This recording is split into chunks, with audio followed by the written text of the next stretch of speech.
요한일서 5장 1절부터 5절 본문을 통해 예수는 승리이다 라는 제목으로 하나님 말씀을 증거하겠습니다. 여러분, 가수 중에 승리라는 가수가 있습니다. 잘 아시죠? 최근에 클럽 버닝썬과 관련하여 마약과 성접대 의혹으로 경찰 조사를 받았습니다.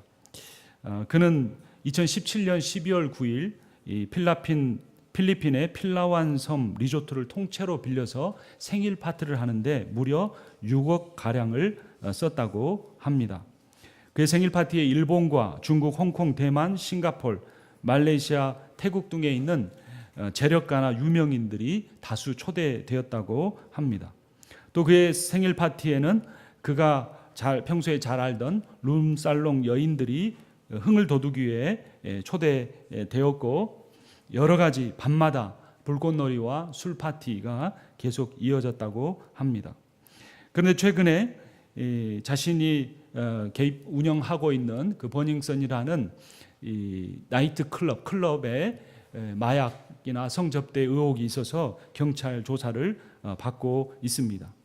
그는 처음에 빅뱅이라는 그룹의 일원이었고 잘 인정받지 못한 존재였는데, 최근에 그가 여러 가지 사업에 성공하고 또 그런 어떤 성공의 아이콘으로, 승리 아이콘으로 떠올랐는데, 최근에는 다시 경찰 조사를 받고 있습니다.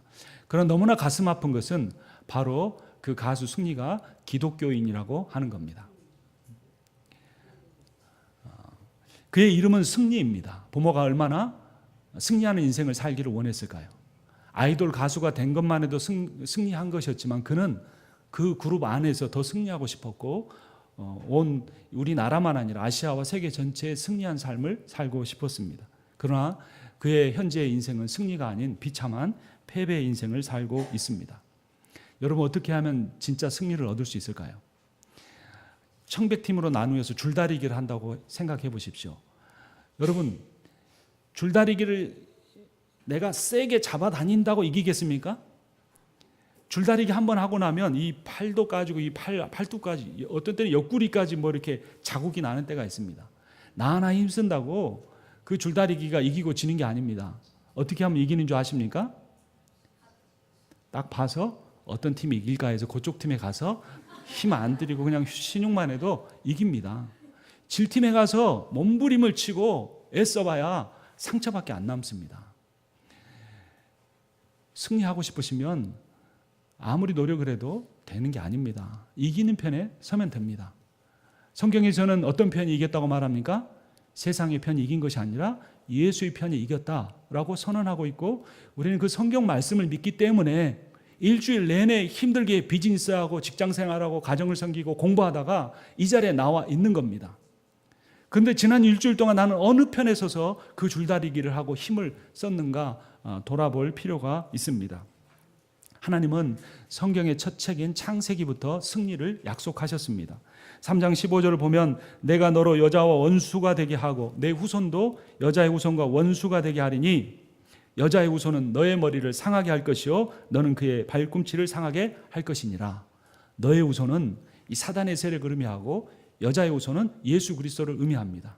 사단의 세력이 예수님의 발뒤꿈치 정도 상하게 하지만, 예수를 십자가에 못 박아 죽게 하지만, 여자의 후손인 예수 그리스도가 이 사단의 세력의 머리를 상하게 할 것이다. 그가 부활을 통하여 죄와 사망의 허리를 꺾어버릴 것이다 라고 선언하셨고, 그것은 예수님을 통하여 성취되었습니다. 로마서 4장 25절을 보면 예수는 우리가 범죄한 것 때문에 내줌이 되고 또한 우리를 의롭다 하시기 위하여 살아나셨느니라. 예수 그리스도를 통하여 하나님 나라가 승리했습니다. 여러분, 고린도전서 15장을 함께 찾아보겠습니다. 신약성경 고린도전서 15장입니다.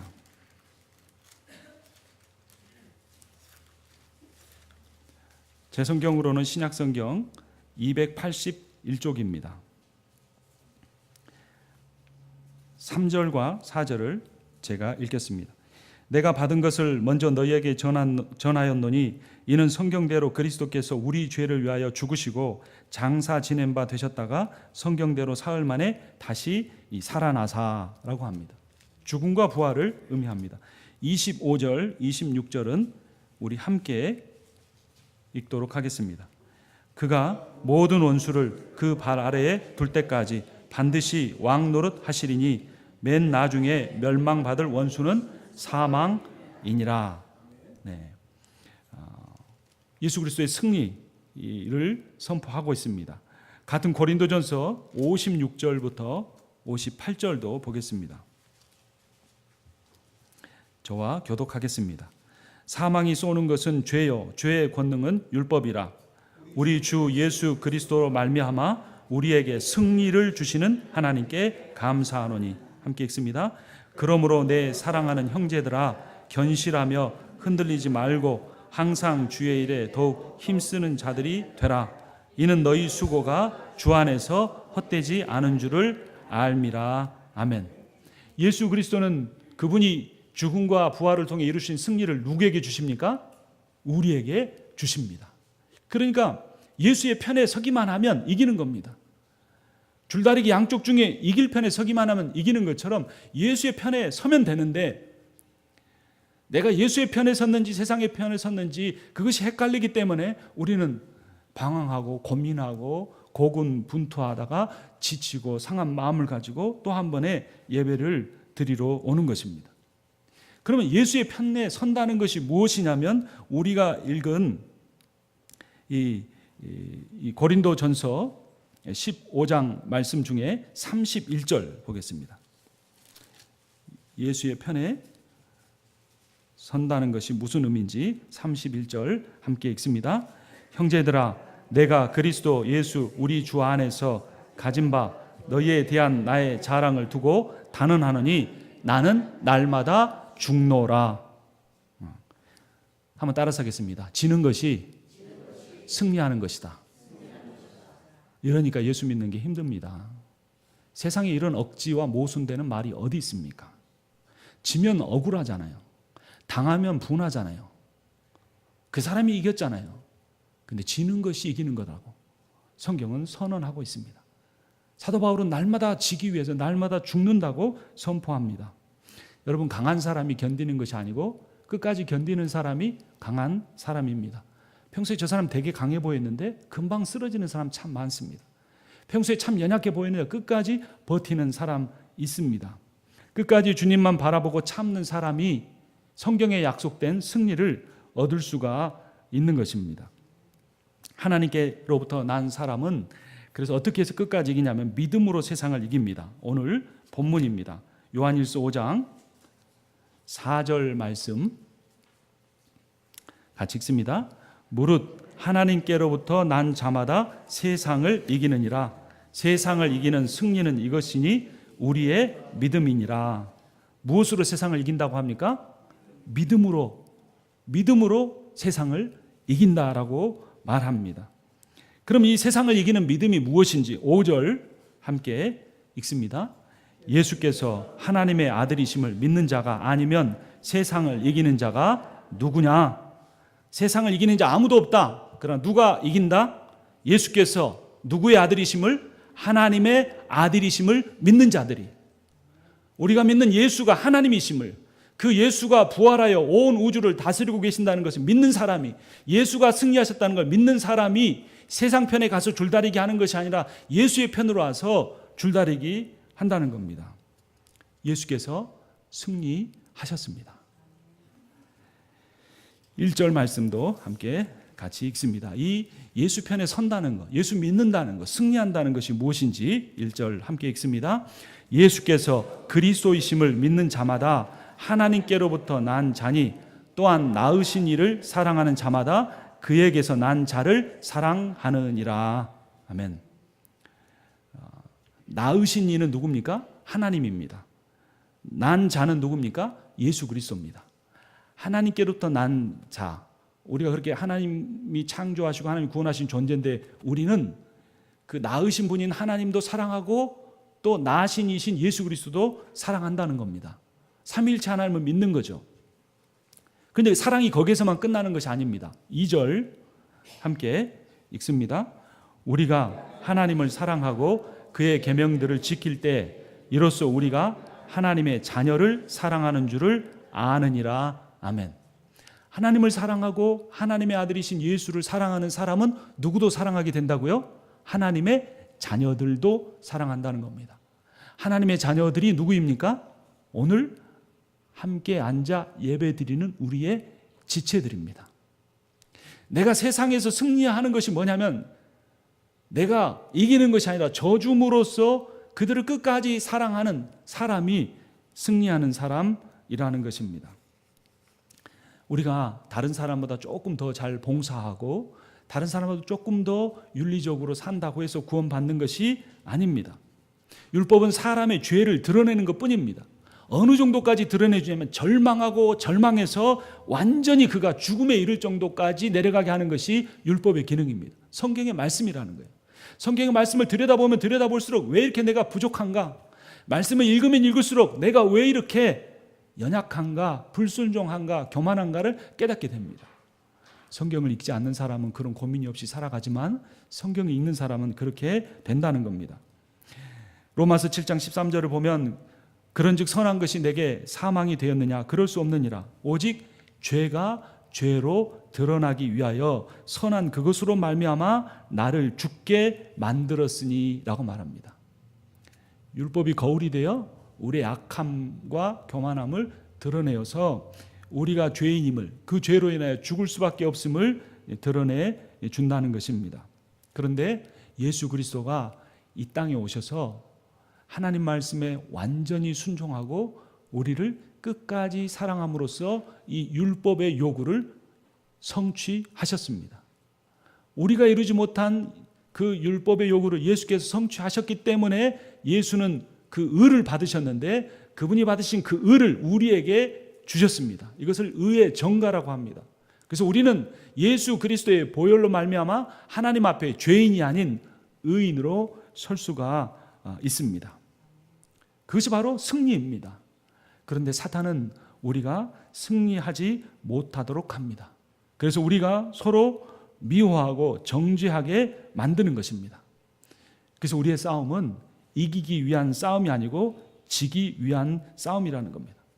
우리의 싸움은 살기 위한 싸움이 아니고 죽기 위한 싸움이라는 겁니다. 우리의 싸움은 미워하고 경쟁하기 위한 싸움이 아니고 사랑하고 섬기기 위한 싸움이라는 겁니다. 그럼 어떤 사람이 이렇게 살 수 있을까요? 어떤 사람이 끝까지 지고 죽고 사랑하고 섬길 수 있을까요? 오늘 본문인 요한일서 5장 14절 15절 말씀 함께 읽겠습니다. 그를 향하여 우리가 가진 바 담대함이 이것이니 그의 뜻대로 무엇을 구하면 들으심이라. 우리가 무엇이든지 구하는 바를 들으시는 줄을 안즉 우리가 그에게 구한 그것을 얻은 줄을 또한 아느니라. 아멘. 기도에 대해서 강조하고 있습니다. 근데 그 기도의 내용이 누구의 뜻대로 구하라고 합니까? 그의 뜻대로, 하나님의 뜻대로. 예수를 통하여 얻은 그 승리를 얻기 위하여서 기도하라는 겁니다. 마태복음 5장 44절을 보면 나는 너희에게 이르노니 너희 원수를 사랑하며 너희 박해하는 자를 위하여 기도하라 라고 말씀합니다. 여러분, 원수를 사랑할 수 있습니까? 여러분들을 박해하는 사람을 위하여 기도할 수 있습니까? 그런데 성경은 그렇게 하는 것이 진정한 승리라고 우리에게 가르쳐 주고 있습니다. 기도를 통해 인간의 자아가 죽을 때에 예수께서 그 사람 안에서 역사하기 시작합니다. 사람의 절제나 자제력으로는 승리할 수 없습니다. 그러한 인간의 행위는 잘못된 율법주의와 종교적인 외식만 가져옵니다. 사람 앞에서만 그런 척 하려고 하게 되는 겁니다. 그러나 승리는 오직 예수 그리스도 안에 있습니다. 이것이 복음이고 믿음입니다. 그래서 내가 계속 예수 안에 거하려고 하고 예수의 말씀이 내 안에 거하게 해달라고 하는 것이 기도의 본질입니다. 여러분, 사람은 부패해서 죄를 짓지 않고는 단 하루도 살지 못합니다. 인간이 아무리 노력해도 죄의 굴레로부터 절대 벗어날 수 없습니다. 만물보다 부패한 것이 인간의 마음이기 때문입니다. 그렇기 때문에 우리가 날마다 자기 부정에 기도를 해야 하고 그 기도를 하는 사람만이 예수께서 복음을 통하여 이루신 승리를 자기의 것으로 만드실 수 있는 겁니다. 이러한 비밀을 깨달은 사람은 기도하지 않을 수가 없습니다. 예레미야서 33장 3절을 보면 너는 내게 부르짖으라 내가 너에게 응답하겠고 네가 알지 못하는 크고 비밀한 은밀한 일을 내게 보이리라 라고 선언하십니다. 여러분, 사울은 다윗보다 모든 면에서 뛰어났습니다. 그런데 그 다윗이 사울보다 더 뛰어난 것이 딱 한 가지가 있었는데 그것이 뭐였을까요? 바로 기도였습니다. 사탄은 기도하지 않는 사람을 마음대로 이용해 먹고 버리지만 그 사탄이 기도하는 사람에게는 고난을 주어 하나님을 의지하게 만듭니다. 여러분의 삶에 고난이 있습니까?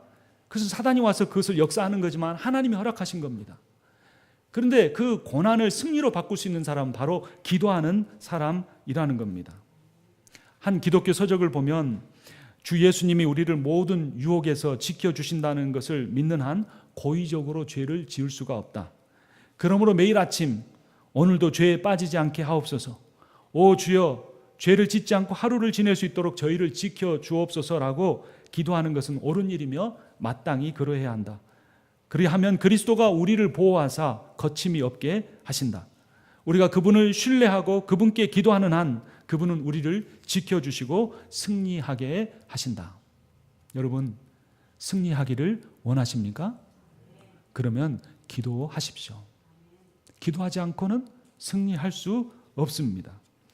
주님의 승리는 평안을 가져다 줍니다. 그 평안은 모든 지각에 뛰어난 하나님이 주시는 평안입니다. 또 승리에는 기쁨이 따릅니다. 그것은 형용할 수 없는 하나님의 영광으로 말미암는 기쁨입니다. 기도는 우리에게 능력을 줍니다. 그것은 하나님의 능력입니다. 결국 승리하는 삶이란 기도하는 삶입니다. 내가 기도하지 않고도 삶을 평안히 잘 지낼 수 있다면 그것이 하나님이 주신 평안인지 아니면 세상적인 만족감인지 잘 돌아봐야 합니다. 기도하는 사람만이 예수의 승리를 누릴 자격을 얻고 최후의 진정한 승리자가 될 수 있습니다. 기도하지 않는 사람은 하나님의 말씀대로 살기를 원하지 않는 사람입니다. 기도하지 않는 사람은 예수의 복음을 따르기 어려운 사람입니다. 기도하지 않고 하는 모든 일은 어떠한 종교적인 노력도 사람이 보기 아름다운 모습도 절대로 하나님께 영광이 되지 않습니다. 기도를 통하지 않고는 절대로 하나님의 역사가 일어나지 않습니다.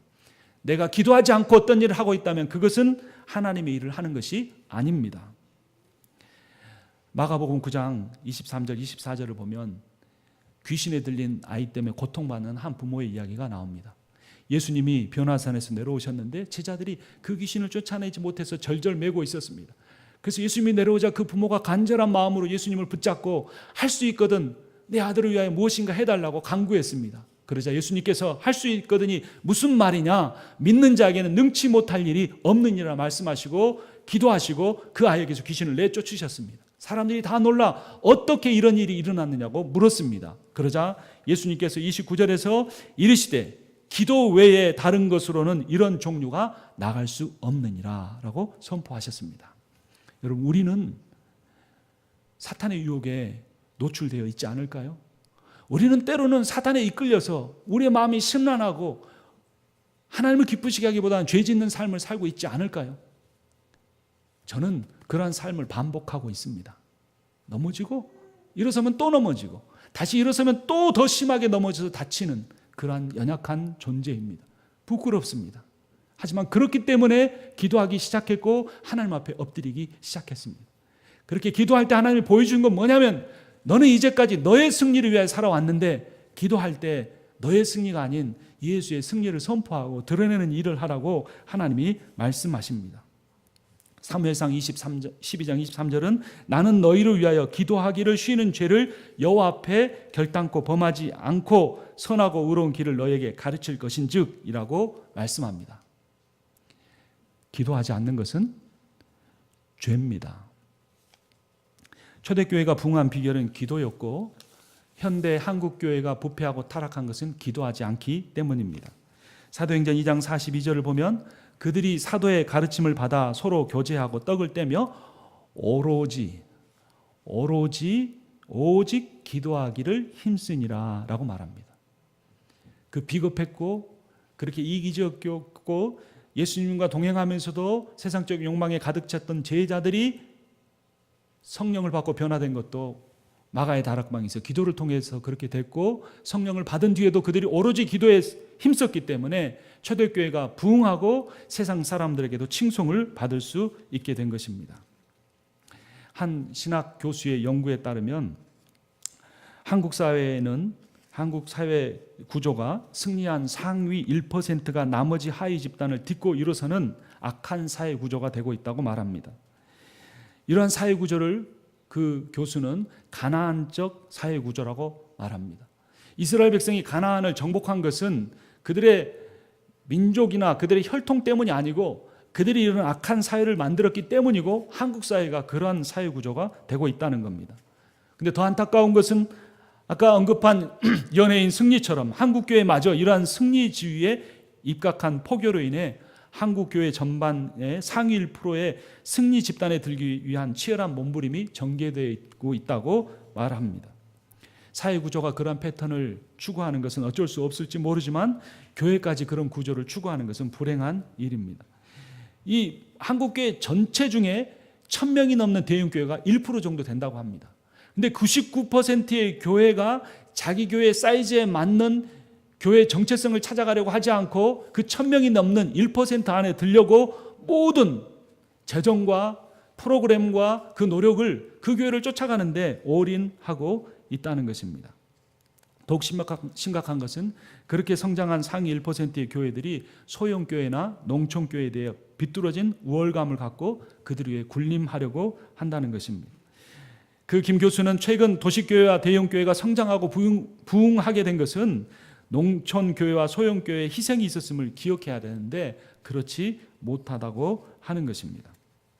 한국교회가 부패하니 한국 사회도 부패합니다. 여러분, 한국이 1등하는 것이 참 많습니다. 우리가 처음 미국에 이민했을 때 한국이 얼마나 가난했습니까? 근데 지금 한국 가면 미국 온 사람들 금방 알아본다고 하죠. 옷차림도 다르고 머리 스타일도 다르고 이 피부 색깔도 달라서 감추기가 참 힘들다고 합니다. 그만큼 한국이 잘 살아진 거죠. 그래서 한국을 부러워합니다. 근데 여러분, 한국이 그거 외에도 1등하는 게 많습니다. 교통사고 사망률 OECD 국가 중에 1위, 이혼율 1위, 청소년 음주율 1위, 자살률 1위, 포르노 접속률 세계 1위. 한국이 부럽습니까? 안타까운 일입니다. 그런데도 교회에서는 한국이 이전보다 잘 살게 됐으니, 한국의 기적이 일어났으니 한국에 하나님이 복을 많이 받은 것이다, 이렇게 선언합니다. 1000명, 10,000명, 몇만 명 모인 교회들에서 그런 복음을 선포합니다. 여러분, 우리가 싸워 이겨야 할 대상은 죄입니다. 이 죄는 관계가 깨어지고 하나님과 사람을 사랑하지 않는 것입니다. 이것이 패배입니다. 관계가 회복되고 하나님과 사람을 사랑하게 되는 것이 승리입니다. 구약성경 미가서 6장 8절을 보면 사람아, 주께서 선한 것이 무엇임을 내게 보이셨나니 여호와께서 내게 구하시는 것이 오직 정의를 행하며 인자 멀시를 사랑하며 겸손하게 내 하나님과 행하는 것이 아니냐. 정의와 자비와 겸손을 구약성경의 핵심이라고, 제사보다 더 중요하다고 선언합니다. 예수님도 마태복음 11장 29절에서 나는 마음이 온유하고 겸손하니 라고 말씀합니다. 예수님의 성품이 온유와 겸손이고 우리가 그것을 담는 것이 승리입니다. 에베소서 4장 2절을 보면 사도 바울도 모든 겸손과 온유로 하고 오래 참음으로 사랑 가운데서 서로 용납하라 라고 합니다. 겸손, 온유, 사랑, 용납이 승리라는 것입니다. 여러분, 승리와 승리주의를 혼동해서는 안 됩니다. 승리주의는 온 우주를 다스리시는 하나님을 일개 교단이나 일개 개교회나 개인을 보호하는 수호신 정도로 여기는 천박한 신학입니다. 이 승리주의가 기복주의와 연결이 되어 있습니다. 한 기독교 신문에 따르면 기복주의란 하나님께 복받는 것을 신앙생활의 가장 중요한 목표로 설정하고 하나님을 달래는 종교적 요건 충족을 위해서는 열심을 내면서도 인격의 변화와 삶의 열매에는 그다지 관심이 없는 기독교 신앙의 한 조류이다라고 말합니다. 온유, 겸손, 사랑, 용납, 이것을 제쳐놓고 하나님을 잘 달래어서 물질적 건강에 복받는 것에 집중한다는 것입니다. 신명기 28장 등 구약 성경이 여러 곳에서 하나님의 복에 대해서 이야기하는 것은 사실입니다. 하지만 그것은 하나님과 올바른 관계에 있는 것을 전제하고 하나님의 말씀에 순종하는 것을 더 전제하고 있습니다. 그 말씀의 핵심은 하나님과 동행하는 삶을 통해 하나님의 인격과 사역을 본받아 가는 것을 의미하는 것입니다. 요즘 핸드폰에 이 카메라 기능이 참 뛰어나지요. 그래서 카메라를 이렇게 그 피사체에다가 딱 들이대면 자동으로 줌이 돼서 초점이 맞아야 됩니다. 그래서 이 버튼만 누르면 아주 멋진 사진들이 나오죠. 근데 그 이전에 디지털 카메라는 초점 맞추는 게 참 힘들었습니다. 수동일 때 조금만 잘못하면 이 자기가 원하는 대상이 흐려지거나 아니면 다른 것들이 더 선명하게 드러나기 때문에 그랬습니다. 그래서 사진을 찍을 때 제일 중요한 것은 초점을 잘 맞추는 것입니다. 그런데 신앙생활에 있어서도 또 승리하는 신앙생활에 있어서 가장 중요한 것이 초점을 맞추는 일입니다. 갈라디아서 5장 16절을 보면 내가 이르노니 너희는 성령을 따라 행하라 라고 합니다. 여기서 행하라라고 하는 헬라어가 페리파테이텐데 성령의 방식을 따라 생활하다라는 의미입니다. 그러니까 삶의 초점을 성령의 인도하심에 맞추라는 겁니다. 오늘 하루의 삶을 하나님이 어떻게 살기를 원하시는가? 나에게 맡겨진 이 직분을, 나에게 맡겨진 이 사역을 어떻게 하나님이 이루어가기를 원하시는가 계속해서 기도를 통해 말씀 묵상을 통해 초점을 맞추지 않으면 여러 사진을 찍었지만 수백 장을 찍었는데 그게 초점이 안 맞아서 다 버려야 하는 것처럼 우리가 수고하고 해서 모든 사역들이 성령님께 초점이 맞지 않을 때 하나님 앞에 아무 의미가 없는 일들이 될 수 있다는 것입니다. 남에게 피해를 주지 않는 선에서 얻는 정당한 복이나 승리는 큰 문제가 아닙니다. 하지만 승리자가 모든 것을 차지하고 낙오자를 보호하는 구조가 마련되지 않은 사회에서 얻은 복이나 승리가 항상 정당화되기는 어렵습니다. 특히 부정부패가 아직도 심한 한국 사회에서는 부정한 부자나 정치가들이 많고 그들이 크리스찬인 경우가 대부분입니다. 후진국에서 태어나거나 가난하고 저학력이고 가난한 가정이 성장한 자녀는 처음부터 불평등한 상태에서 그의 삶을 시작하기 때문에 그리스도인들은 그러한 사람들을 돕는 일에 신앙생활에 초점을 두어야 하는 것입니다. 성경에서 고아와 과부를 돌보라는 말은 그 두 계층은 물론이고 모든 사회적으로, 경제적으로, 인종적으로 약자인 사람들을 도우라는 것입니다. 여러분, 왜 한국 사람들이 흑인이나 스페니시 인종들과 갈등을 겪을까요? 우리가 그 사람들을 통해서 미국에 와서 돈을 벌었습니다. 우리가 그 사람들을 통해 비즈니스를 해서 중산층의 반열에 올랐는데 우리가 그들을 무시하거나 우리가 번 그 부를 그들에게 전혀 돌려주지 않기 때문에 여러 가지 문제들이 생겨났던 것입니다. 이것을 다 개인적으로 해결할 수는 없지만 우리가 적어도 그들에게 감사한 마음을 가지고 그들에게 그리스도의 사랑과 베품을 가지고 다가갈 때 또 우리가 그들에게 복음을 전할 수 있을 것입니다. 이제 말씀을 맺으려고 합니다. 어떤 기독교 지도자는 이런 멋진 말을 했습니다. 우아하게 지는 것이 살벌하게 이기는 것보다 낫다. 이 말씀이 여러분들의 마음에 다가옵니까? 물론 신앙이 승리주의가 아니면 실패주의냐라고 반문할 수도 있을 겁니다. 그러나 그리고 예수 믿는 사람은 모두 십자가에 처형당하듯이 세상에서 실패하고 비루하게 살아야 한다는가? 그런 의미는 아닙니다. 예수 믿는 사람이 염세적으로 살거나 게으르게 살거나 그렇게 살아서는 안 됩니다. 우리도 승리한 삶을 살아야 합니다.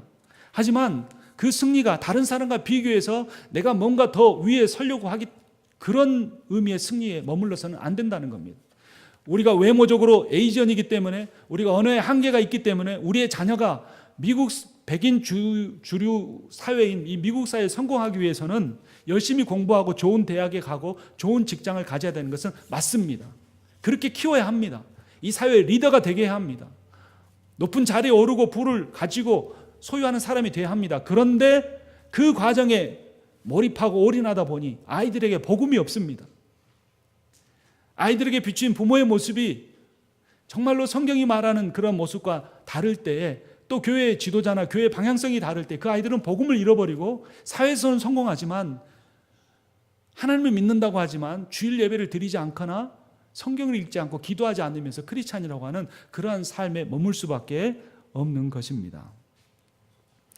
우리가 점검해야 할 것은 내가 이기고 있느냐가 아니라 내가 주님 편에 서 있느냐일 것입니다. 내가 줄다리기를 하는데 그 줄다리기에 얼마나 힘을 쏟는가도 중요하지만 그 줄다리기에 이긴 편에 서는 것이 더 중요합니다. 예수 그리스도가 이미 세상을 이기셨습니다. 사역을 시작할 때 광야에서 물질과 성공과 종교적인 그러한 명예에 대한 모든 시험을 다 이기시고 그분은 십자가의 길을 가셨습니다. 그 십자가의 죽으심과 부활을 통해 이 세상의 세력을 다 이기셨습니다. 우리는 예수께서 이기신 세상의 편에 설 것인지 아니면 세상을 이기신 예수의 편에 설 것인지 결단해야 합니다. 그래서 그 결단은 한 번의 아멘으로 끝나는 것이 아니라 매일의 삶에서 성경을 읽고 묵상해야 되고 매일의 삶에서 기도로 하루를 시작해야 합니다. 그렇지 않으면 영화에 이르기까지는 늘 부패할 수밖에 없는 인간의 타락한 본성이 우리를 끊임없이 세상으로 끌고 가기 때문입니다. 마지막으로 고린도전서 9장 25절을 보면 이기 일을 다투는 자마다 모든 일에 절제하나니 그들은 썩을 승리자의 관을 얻고자 하되 우리는 썩지 아니할 관을 얻고자 하노라. 그러므로 나는 다름질하기를 향방 없는 것 같이 아니하고 싸우기를 허공을 치는 것 같이 아니하며 내가 내 몸을 쳐 복종하게 함은 내가 남에게 전파한 후에 자신이 도리어 버림을 당할까 두려워함이로다. 예수는 승리이십니다. 그리고 그분은 자신의 승리를 그를 따르는 자들에게 주십니다. 그를 따르는 자들에게 승리의 면류관을 주십니다. 예수의 사랑으로 정복당하고 그 예수 그리스도를 향한 기도와 사랑으로 승리하는 삶을 사시는 여러분과 제가 되기를 주님의 이름으로 축원합니다.